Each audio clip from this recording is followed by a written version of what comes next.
éditions de l'information. Toutes vos questions sur l'actualité trouvent des réponses dans le débat plus.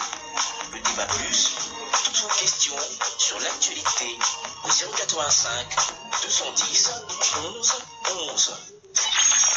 Pouvez-vous demander au ministre de l'ESU quelles sont les conditions pour qu'un établissement de l'ESU puisse ouvrir une nouvelle orientation, section ou faculté? C'est Mia depuis Binza. Bonjour Radio Top Congo, Papa Henri à partir de Yambandaka. Posez la question au ministre de l'Enseignement supérieur et universitaire. L'élection des directeurs généraux et des recteurs des universités se fera cette année ou quand exactement?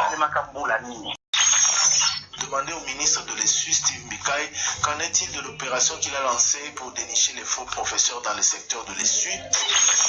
Ça évolue bien. La commission des d'œuvre, je vais recevoir un rapport intérimaire la semaine prochaine. Steve Mikaï, vous êtes ministre en charge de l'enseignement supérieur et universitaire. Les enseignants faussaires seront traduits en justice?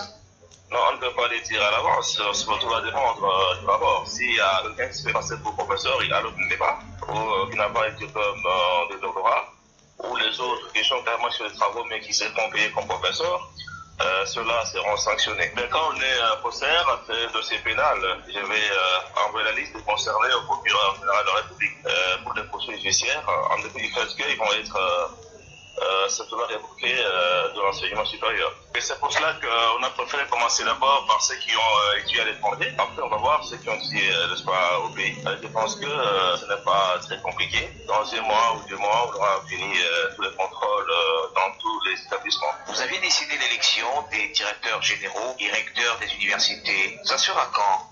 L'arrêté que j'avais signé à propos disait que ça sera après la rentrée académique que nous attendons. On le fera progressivement au cas par cas. On va faire d'abord un test pour voir comment ça va se passer. Il reste quelques mesures d'application que je vais signer. Vous allez perdre le contrôle de ces universités? Même non, pas du tout. Parce que même si on est élu par ses pairs, après on est nommé. On est nommé par un acte d'autorité compétente. Et en cas de dérapage, même si quelqu'un est nommé par ordonnance présidentielle, en cas de dérapage, en tant qu'autorité de tutelle, je vais suspendre pour mettre en place un recteur PDG intérimaire. Et puis tous les autres académiques, administratifs, du budget, ils seront nommés par arrêté, comme d'habitude, par le ministre. Donc on aura toujours des contrôles totales sur l'établissement. Cette élection se fera cette année dans toutes les universités et instituts supérieurs? Non, je pense que nous pourrons désigner par province dans quelle région on pourra commencer avec l'opération.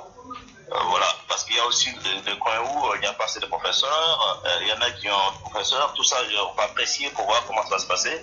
Et sans oublier que avant de commencer à le faire, il faudra aussi tout de même avoir un quitus du chef de l'État et puis...